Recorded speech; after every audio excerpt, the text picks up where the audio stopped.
You're listening to the Teach Better Talk podcast featuring expert educators eager to share progressive tactics to reach more students.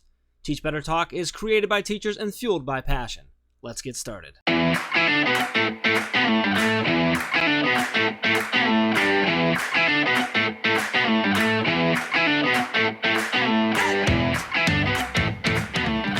Hey everyone, welcome to episode 162. That is a big number of Teach Better Talk. I am Ray Hewart, and as always, I am with my, I don't have a word for you today. Here's my problem. You're like a huge pain in the butt, but I've used that too many times. Yeah, no kidding. So maybe we'll just go with my co-host, Jeff Gargas. So just your co-host, that's all I get? Well, see, I was going to do more, but I really want to get to this episode. So rather than really find the perfect word, I'm just going to go with co-host. Let's move on to the next section. We got value to get to here, buddy. All right, let's go. What's the value? Let's go. Where are we going with this? The value was in that episode. Our guest shared so much information. Yeah. I want to get to this episode. I don't really want to do an introduction. There's so much to learn. I don't want to do a ton either because we went a little bit longer. We asked a few other questions and stuff. It took us a little bit longer than normal, but there's so much value, so there's no way we were cutting anything out. So I do want to get to that. Can we do something like real quick here? I just want to show a little bit of love to our listeners. Can we just do that really quick? Yes, all you need is love. Do, do, do, do, do, you know? That's a song. From here on out, I'm going to do my little intro. You're listening to the Teach Better Talk podcast, and then it's going to be All You Need Is Love by Ray. It's going to be great. No, but so we were talking beforehand just about like thinking about our listeners and how much we love them and just that they allow us to keep doing this, which is really, really cool. And how I love them a little bit more than you do and how you felt badly about that. And about how right now, and notice how I just kind of like brushed that off, that like right now they're probably, if you're listening, there's a really good chance you're feeling very overwhelmed right now. Maybe stressed, maybe anxious, maybe just, overwhelmed I think is the best word, but who knows. And I just wanted to sort of be like, hey, we're here for you, just so you know. Like Ray may or may not be here for you, but you can rely on me, you can depend on me, I'm here for you. I'm here for you. we say it a lot. And we're going to say it again here. So, like, if you need anything during right now, like, reach out. We do have our drop-ins going on every Monday through Friday in our Facebook group, 8 a.m. Eastern, 7 o'clock Central.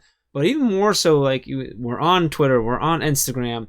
Our emails are really easy to remember. It's just our name at teachbetter.com. So, Jeff at teachbetter.com, Ray at teachbetter.com. You can reach out to us with whatever we can do. You should clarify, Jeff is hard to spell. It's Jeff at teachbetter.com. Just to make sure you have Ray is really easy, yeah.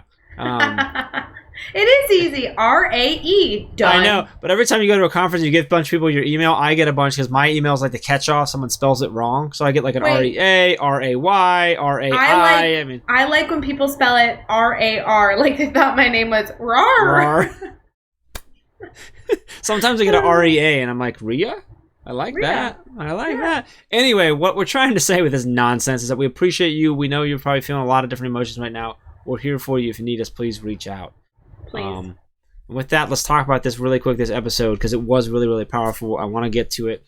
I could read off a million things about Evan Whitehead here if I wanted to, because he's been doing so much for so long. More than 20 years in education. Currently, he's the director of special services for a PK through 8, pre-K through 8 district in Illinois, which he kind of dives into what that looks like. He's also a national consultant for a couple different groups. He works with trainer presenter Dr. Ruby K. Payne in the AHA process. He works with a few other groups that he's done as well, which will allow him to dive into as well. He's had a variety of roles in education across his 20 plus years, and you feel it in his answers here. You feel not only his experience in all the different ways in which he looks at things and his different perspectives, but also his passion for what he does and what he wants to get across. I'm telling you, like, this is a slightly longer episode, but listen to it. Get your notebook out if you can. Like, there's a lot of value in this one. Ray, did I sum it up well enough for you? You did okay, buddy. You did okay. All right. Well, with Ray's stamp of approval, we'll get into episode 162 with Evan Whitehead. Hey guys, we'll get right back to the episode, but I wanted to make sure you had all the details for the Administrator Mastermind that we are hosting on April 15th. You can head over to teachbetter.com/mastermind for the private link to join administrators around the country to ask questions, share resources, and gain insight on Wednesday, April 15th at 1 o'clock Central, 2 o'clock Eastern. Head over to teachbetter.com/mastermind for that private link, and we'll meet you there. Now let's get back to the episode.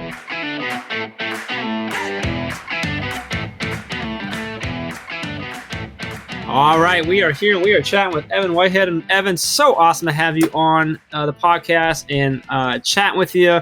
Looking forward to kind of diving into your head and your story, learn about you. I definitely want to talk about your 3 Bs, so we're going to get into that. Love to learn more about your story and how you got to where you're at. But before we get too far into things, how you doing right now? You know what? I'm definitely learning to navigate this new space. As an educator, as a parent, as a husband, and just what that means for us right now, because it's definitely not anything that I expected to be at this time when I'm here talking to you guys and recording with you.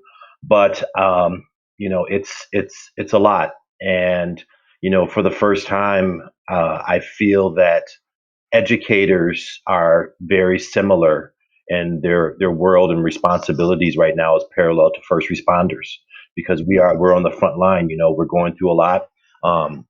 We are considered essential workers, so we are in that group of folks that are still providing support and services to all of our students and families.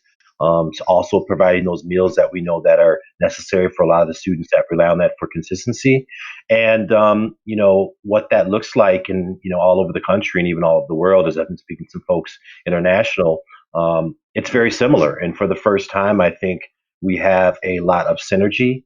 And as an education community, we can all now understand what we're going through together. So, it's interesting, but I think we're going to be in a very good place after all this dies down. Well, Evan, we are so excited to dive into those details and just all the work that you continue to do as an educator. So I appreciate you coming on to Teach Better Talk, so you're able to kind of share all that insight. For sure.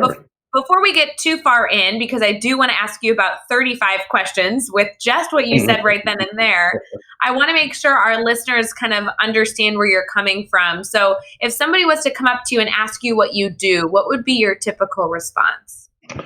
Sure. I usually tailor my response to the person that's asking it. So if it's someone in the education field, I definitely tell them I'm a central office administrator. So I've been director of special services. Also, in my career, I've been an assistant superintendent for special services, and special services covers pretty much all of your federal programs. So Title I, Title III English learners, also special education, Section 504 plans. I also make any event to homeless students, health services. I also oversee early childhood education as well. And if it was someone that was not in the education field and they ask what I do, well, I also tell them that I am an education consultant, which means that I support schools, districts, organizations, so they can better understand education and provide them support that they need to help them improve. And the other part, I always say that, generally speaking, so if I'm speaking to a younger audience or maybe children that are around my children's age or something like that, I tell them, my job is to still teach, but I teach adults and teach principals and teachers, how to be better teachers and principals. I love it. I love that you tailor it. That's great definitely. to hear.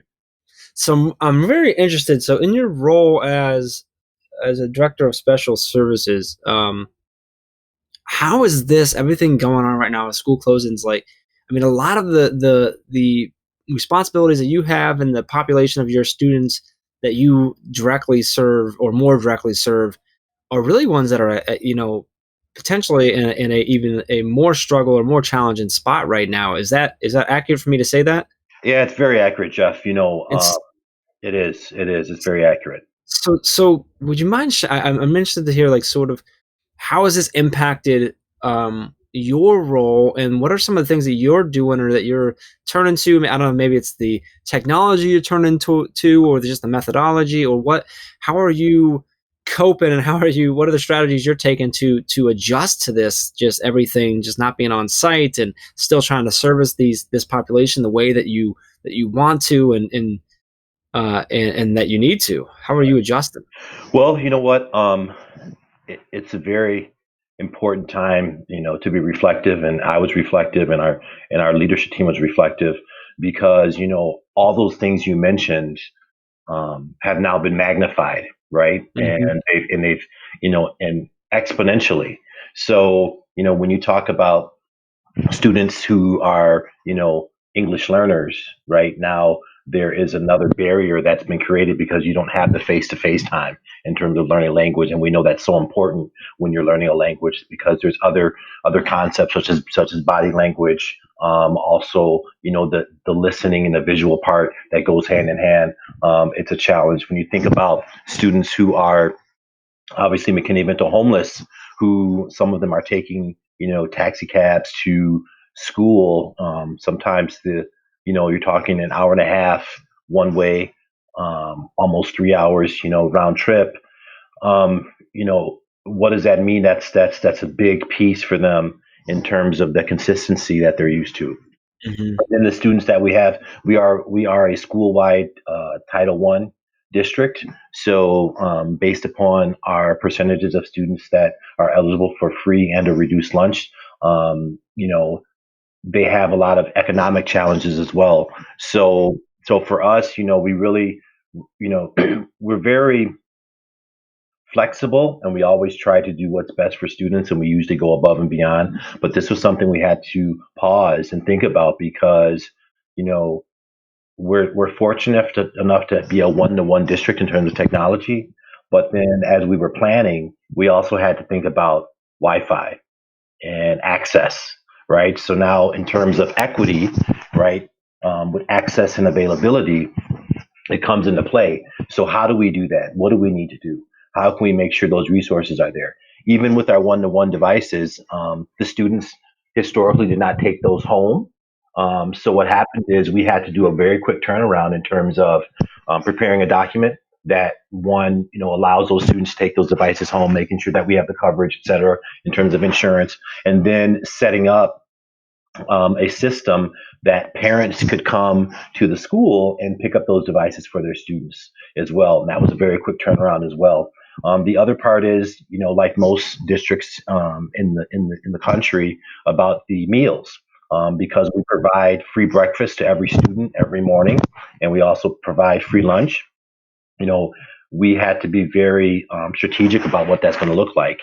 And just for a little bit of context, this is our second week of the students not being in school. Last week was their spring break, so you know, moving into this now and thinking about what that means is very important, especially for the meals for a lot of our children. So even last week, we provided meals for students to come and be able to have those, and provided them enough even the week before spring break, so they could have enough meals for that time. And we provide a cold lunch, sack lunch for breakfast and for lunch as well. And then the other part is, making sure that um, if the students and the families can't come to the building, how do we get that to them? So that means, we have to do some home visits, and obviously being careful enough with the health issues, but that's a reality for some. The other part is the planning. I can tell you the planning for a lot of this, it was spring break for us, as I said last week, but our entire leadership team and our staff were actually putting in the work to plan for this week, because we didn't want to be caught off guard and not be prepared. So as we went through a lot of our distance learning plans that we had to provide, we had to think a lot about details and what that means for our specific population. And even this past Saturday, there were some families that weren't able to pick up their devices. So we went to school. We opened up. We had very similar to like a pull up service where they'd fill out the documentation that they needed, and then we provide them their device, and then they would pull off. So we had cars lined up for that as well, because we also wanted to be mindful of the other health issues as well. We didn't want the families getting out of the cars, so we would bring their devices to them so they could be prepared. We're really about meeting everyone where they are, because we understand what that means for our community. I think that because we've done a lot of the work previously in terms of building and making deposits in terms of social capital, for times like this, the community relies on us and trusts that we're going to do the right thing for their students, so that now when we have to ask parents to bear with us a little bit and be flexible during this time because it's all new, we've had very good response from the community in terms of what we're doing and what we're providing and how we're supporting their children. Yeah, it's just so much that goes into it, just at the logistics level. Yes. Before we even touch on before we even get to the delivery of content and doing that, there's this whole other level that's going on too, and there's of the admin team going through and how we handle those things, and the meals and the devices, and trying to be figuring out, can it be equitable or is it not going to be, even if we do this. And it's been impressive in my mind to see how well so many districts have flipped the logistics so quickly. I was very impressed with my local district here, how quickly they got those things in place prior to. So we closed down here in Ohio the week before our spring break.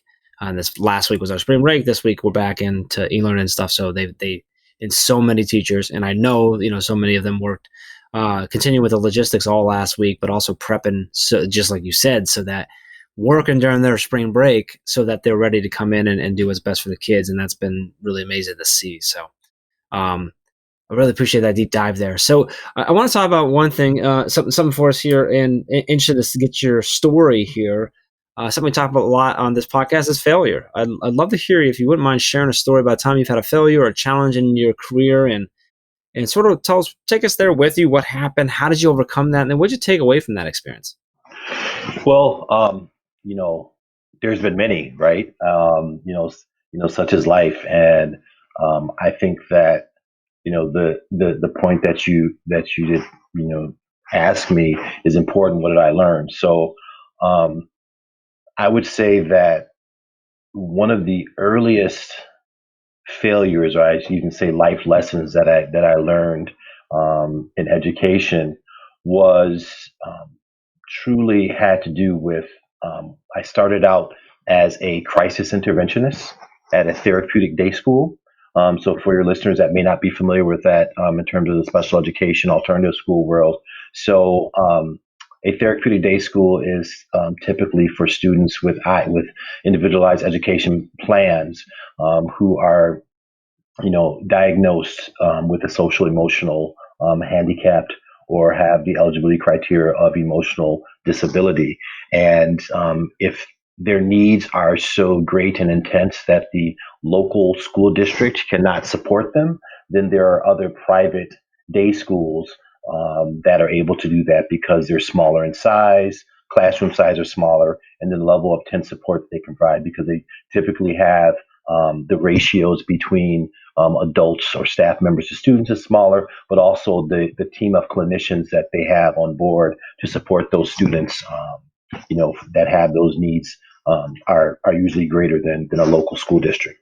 So that was my first job in education, and I was not really familiar with that type of school at the time. And the first day that I worked there, I kind of walked in, and it was a high school. So these are not little ones; these are high school students that typically were the ones that had a lot of challenges in terms of behaviors, discipline, etc. And the first the first week I was there, we got trained. I had to be trained in terms of physical management strategies. There's a lot of different strategies that are out there just to make sure that I can protect myself and protect the students from themselves and or harming anyone else. And within that first week, um, I found myself in a situation that was called for assistance by a teacher because the student was not complying, and within that first week, I had to utilize physical management, and you know it touched me even to this day. And it's not so much a failure, but I realized that an adult should never feel good about having to de-escalate and physically manage a child. Regardless of the student's age, size, etc. They're still children. And I would say that I worked with some people that didn't see that the same way I did, in terms of they didn't feel bothered by that. It didn't bother them. They actually kind of kind of got excited about it, for lack of a better term. And what I saw there, I knew was something I didn't want to do. And even though I was new to the profession, it kind of shaped me in terms of you know moving forward. What would I know in the future, and how I would interact with students. And it taught me a lot, because I learned the importance of rapport and connections with students, and that really, when your students truly, and they feel that you're there for them, you're honest, with them, they'll do anything for you, academic, social, emotional, etc. So I'd say that was probably my, in terms of failing from something, I would not necessarily, but necessarily learning from an experience that came about, was key. And then the other part was the after.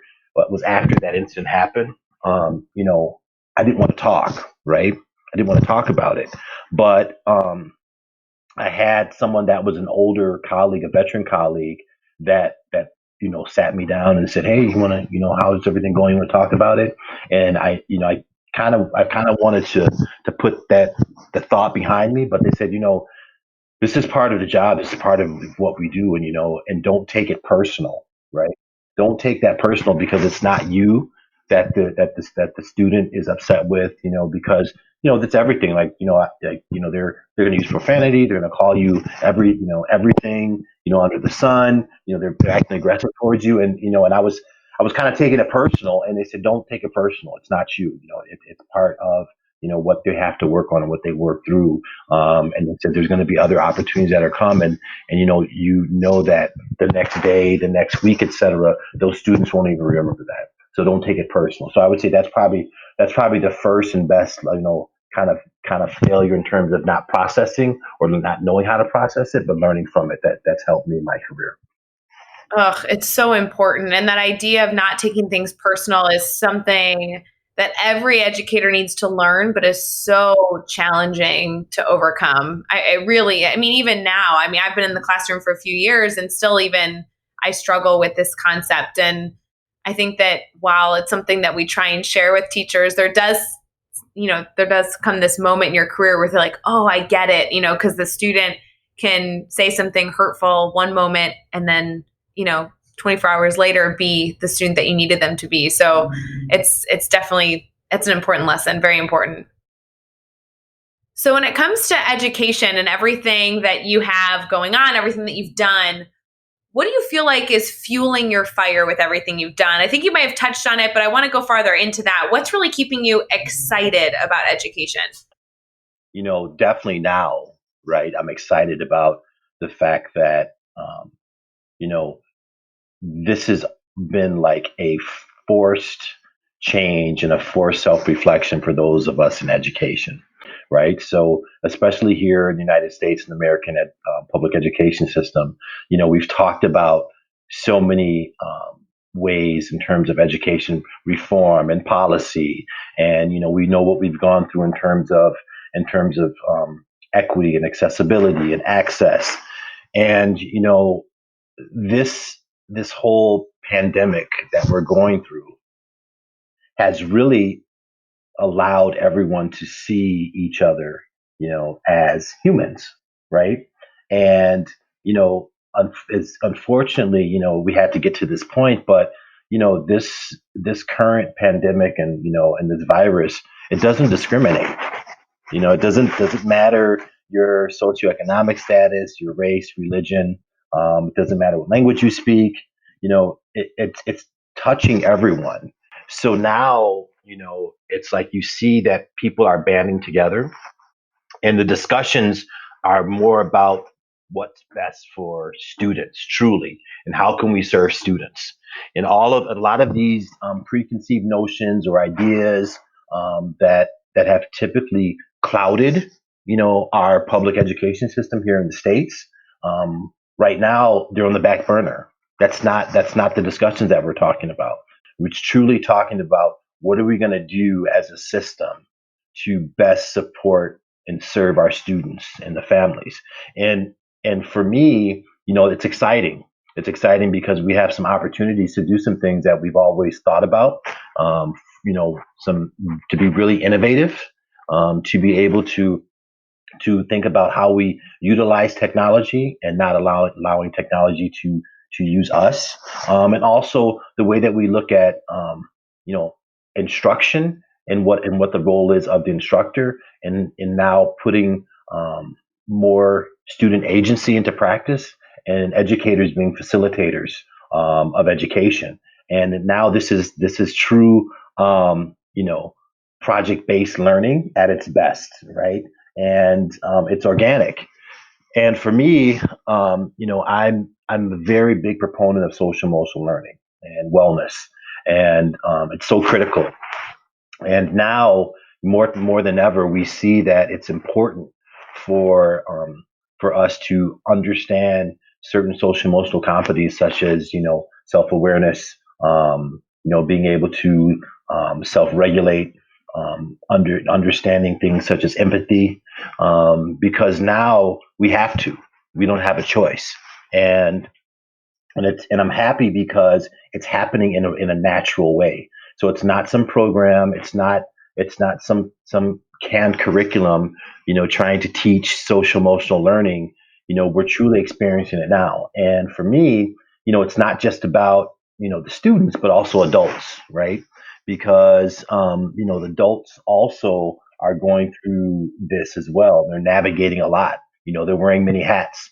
And previously, there was a transition where you didn't have to wear the hat simultaneously, but now you do.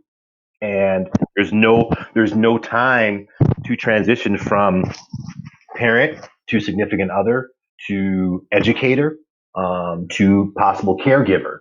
Now in the same time, in the same space, people are being asked to do all of those things, and I think we just have to be mindful of that. And so that's why I think it's really important that now, now there's an opportunity to really think about how do we embed social emotional learning to the work that we do, and not just an add-on or another program for that. That's so true. I love the outlook of that being the excitement piece of seeing this opportunity. I love how you started with the fact that like this virus it doesn't care about any of that stuff, and we're finally seeing each other as just people, right? And as all in this together and stuff. I think is really really crucial. So really enjoyed that answer. I'm sort of taking it in. Sorry. I do want to have a little bit of fun with these next few, though. So what I want to do here with you, Evan, is the next 6 questions. I'm going to throw them at you. Your goal is to answer each one in 15 seconds or less. You ready to go? Yep, I'm ready. All right. So, number 1, what is one edtech tool you cannot live without? Oh, definitely Zoom. I cannot live without Zoom. Right now. Everyone's marking Zoom there now. Huh? It's I played around with Zoom a little bit, like probably, oh man, I think I started maybe December, January, and just being able to play around with it. Had no idea how valuable and important that skill set would be now, but I definitely cannot live without Zoom. It is a must. Give us a book you're reading right now. So, wow, a couple of books that I'm reading. Well, one book is dealing with personal transformation. Okay, and it's called Mindsight, and I've read it a couple times, and I always pick it up and read it again because it's truly helped me, personally, and I think in terms of educators, especially now, it would be really important. So if you're listening, for your listeners, it's Mindset: The New Science of Personal Transformation by Dr. Daniel Siegel. So it's available paperback. You can get it on Amazon. But it really talks about understanding, where you are right now, and it kind of combines mindfulness and foresight, and it breaks it down in a way that's easily understandable with some case studies to help articulate that. So it's really helped me. The other one is when I just started reading is by Damon Young. It's called "What Doesn't Kill You Makes You Blacker," and it's about the experience of education of an African American male in the United States, and that perspective and what that means. Really touching on some areas such as obviously the social emotional learning piece, but also identity development and racial identity development and what that means, for African American young men and how they go through that process because it's unique, and as much as we always talk about and want to keep looking at the humanistic part, we do have unique experiences that make us and shape us and mold us as people. And how do we take that experience to as a positive and learn from it? Powerful. Who do we need to follow on either Twitter or Instagram today? Oh, so definitely first person, if you're not following, you need to follow him now, is Vernon Wright, and he's at the Right Leader, at THEWRIGHTLEADER. He is the founder of the Zero Apology Zone family, which I'm a member of, and it's a movement that basically hits on the point that as educators, right?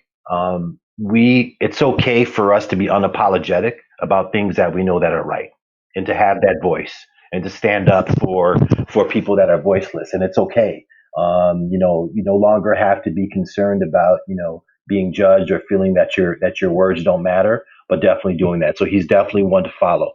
Another one is Taylor Armstrong, and he's on Twitter. He's at Taylor underscore DOES does underscore IT, and he's another member of the Zero Apology Zone family, and he is a tech director by trade, but his brand is Be the Compass, and it really talks about educators, how they can be that guidance for others. You don't have to be an administrator, to be a leader. You don't have to be someone in a high ranking position. Anything that you do in your daily life, you can be the compass for others, and just by doing what you believe in. So if you're not following him, definitely follow him on Twitter. And then last is Hal Bowman, who does teach like a rock star, who really speaks to how to motivate and encourage students to be who they are and to have a positive self-image, and also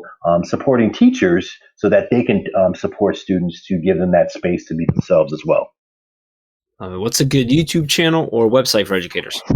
Website, I would say a group, Inspire Citizens, and they're at inspirecitizens.org. So they are an international education organization whose their work is rooted in United Nations Sustainable Developmental Goals, and also a lot of civics education, and really brings in some of the best ideas and platforms from a lot of philosophies around that to help young people navigate the world now as we know it. What are those skill sets that they need to be successful? How can they do it? and then really looking at empathy and taking an empathy perspective and putting that into impact and being able to see that from the standpoint and rooted in those sustainable developmental goals from the United Nations.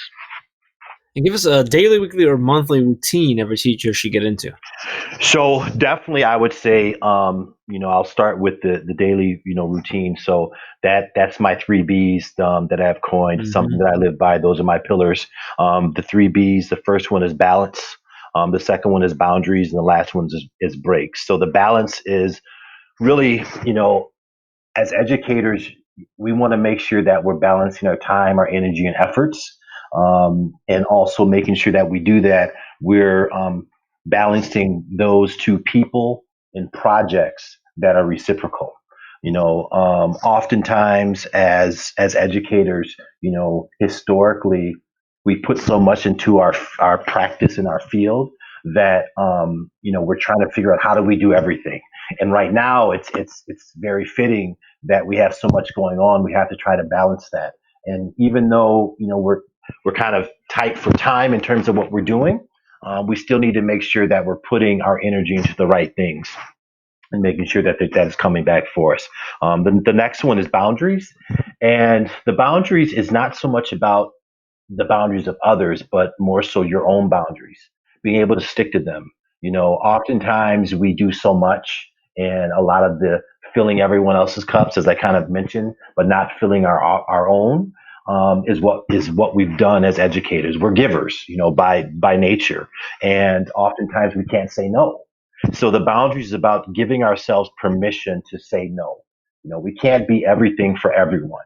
And sometimes as educators, we get stretched so thin because we want to help, we want to fix, but we don't concentrate on making sure that we're okay and fixing ourselves and making sure that we're the best people so that we can be the best for others. And the last one is breaks. I truly believe in being able to take things in for where they are, being in the moment. I'm a mindfulness practitioner, so I really believe in being able to pause and being present. And for me personally, this is a very strong pillar because I was always a person in the field that was always doing something. I was always, going back to school, finishing up. I was moving to another position, trying to do something, additional, doing all these things. And I kind of forgot how to just be in the moment and pause and to appreciate, where I was and what I was doing. And then, just taking time out for myself, because we all need to do that. We all need to refresh. We all need to re-energize. We all need that to be successful. And, specifically right now, it's almost if nature has told us and forced us to stop, right? As a society, just in modern society, wherever we are across the globe, we're always moving. We're always going 100 miles an hour. We want something to happen overnight, and we kind of chase that. But now, this has forced all of us to pause. It's forced all of us to reconnect with our families, to really have to work with your colleagues as a team, where before you could kind of, well, you know what, I'm going to do my thing, stay in my lane, I'm not going to do anything else. But now people are relying on you. And so taking the time to pause and just take time out for yourself is so important. So, I truly believe, even if it means a couple minutes, every hour, or if it's just 10 minutes when you wake up in the morning, or before you go to bed at night, take that time out for yourself, just so you can have that peace of mind and be able to refocus and re-energize. Weekly, I would say a lot of things that I do, but I would definitely say if everyone can, to listen to one educational podcast. The world of Twitter. I'm fairly new to Twitter and social media. I got on in October. I had no idea the resources and the great folks that are out there, like yourselves, that have content that is truly beneficial. And as an educator, it doesn't matter if you're, a first year teacher, or if you're a 20-year veteran teacher, if you're, administrator, superintendent, board member, whatever your role is. Definitely, get a chance to listen to a podcast, because there's something for everyone out there, and you can always learn something. Very cool. I love it. So then, wrapping it up with, what is the best piece of advice you've ever received? The best piece of advice is to be vulnerable, be authentic, and be you. Be yourself. Because people are going to know, when you're not. But also, it's you can only fake it for so long, and then the mask is going to come off. But if you're yourself and you're vulnerable, you'll be able to connect with so many people, whether it's students, whether it's parents, whether it's your colleagues. It's kind of that idea of, like, it's okay to make a mistake, right? No one's perfect. It's okay to do that. But admitting that, is phenomenal. And then, just being yourself. Don't try to be someone else. Don't try to be like, the mentor that you have. Learn from your mentor, but be your own person. And truly, truly stand on what you believe in. Stay firm in that. See, Jeff, I've been trying to teach you that. Just be yourself. I know, maybe it's just going to take Evan for me to actually start listening. Maybe that's the problem. Seriously, our network accepts you for who you are. You are a complete nerd and loser, and you just need to be yourself. Oh, this is great. This is my favorite episode. This is something. It's a good, valuable lesson for you, Jeff Gargas. Thank you. I appreciate it. Thanks, Evan. Well, Evan, I want to make sure our network can stay connected with you and continue to have dialogue around all these different topics you shared. So would you mind kind of giving us your contact information and the best way for our listeners to stay connected? Sure, no problem. So you can, Twitter. Is the quickest way. I'm always on Twitter. You can find me on Twitter at Evan Whitehead, all together, EvanWhitehead 00. And the hashtag is Balance, Boundaries, and Breaks. You can also find me on a couple different websites, because I am a national consultant for Dr. Ruby K. Payne's AHA process. So you can find me on www.ahaprocess.com. And then when you go to search for consultants, you can find me there. I'm also a member of a consulting firm with my colleague, Dr. Emily Erickson Betts, and we are Strategic Learning Solutions, www.strategiclearningsolutions.com. And then finally, I also do some work with another strategic planning firm that we work with nonprofits, government entities, and also school districts in the area of strategic planning, continuous improvement. And that is www.strategicprojectmanagement, www.strategicpm.us. And finally, I just got on Facebook. Believe it or not, some people told me to get on. So my Facebook handle is just Evan. You can just find me at Evan Whitehead when you do the search. And then finally, my email is Evan Whitehead, all together, evanwhitehead11@gmail.com. And then I'm also on Boxer at EW00. Awesome. So lots of ways to connect there. So, you can find all the links and all the resources and everything we talked about in this episode over at teachbetter.com, as well as all of those links to connect with Evan. He's making it really easy for you. He's got a lot of places you can go. So we want you to keep this conversation going. So make sure you head over to teachbetter.com in the show notes for all of that. Be sure to hit subscribe so you don't miss any of the upcoming episodes. And if you can give us a rating and review, we'd really appreciate that as well.